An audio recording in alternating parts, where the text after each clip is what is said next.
রাতের থেকে যাওয়া ভাত দিয়ে আমি খুব সহজেই এবং সুন্দরভাবে ফ্রাইড রাইস রান্না করে নিয়েছিলাম। সেই ভিডিওটা আপনাদের সাথে শেয়ার করছি। কয়েকদিন ধরেই রান্নার গ্যাসের খুব সমস্যা হচ্ছে, গ্যাস থাকে না, যার জন্য সকালবেলা উঠেই ফ্রাইড রাইস বানিয়ে নিচ্ছি আর থেকে যাওয়া ভাতগুলোকে কাজে লাগিয়ে নিচ্ছি। কড়াই গরম করে তার মধ্যে 2 টেবিল চামচ সমান বাটার দিয়ে নিয়েছি। বাটারে সবার আগে একটা ডিম স্ক্র্যাম্বল করে নিচ্ছি। আপনারা চাইলে সাদা তেল দিয়েও করতে পারেন, তবে আমার মনে হয়েছে বাটারের একটা সুন্দর স্মেল আসবে রান্নাটা করার পর। এখানে আমি 1 কাপের মতো মাংস কুচি দিয়ে দিয়েছি আর চিকেনের ব্রেস্টের জায়গাটা থেকে নিয়ে কিছুক্ষণ সময় ভেজে নেওয়ার পর মাঝখানের পেনের জায়গাটা খালি করে নিয়ে সেখানে পেঁয়াজ কুচি এবং কাঁচামরিচের কুচি দিয়ে দিচ্ছি।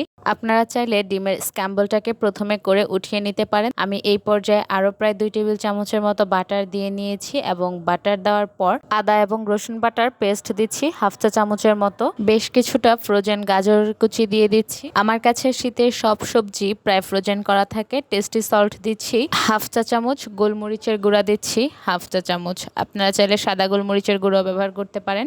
বাসায় বানানো টমেটো সস দিয়ে দিচ্ছি 1 টেবিল চামচ। তারপর কিছুক্ষণ ভেজে নিয়ে ভাতগুলো দিয়ে দিচ্ছি।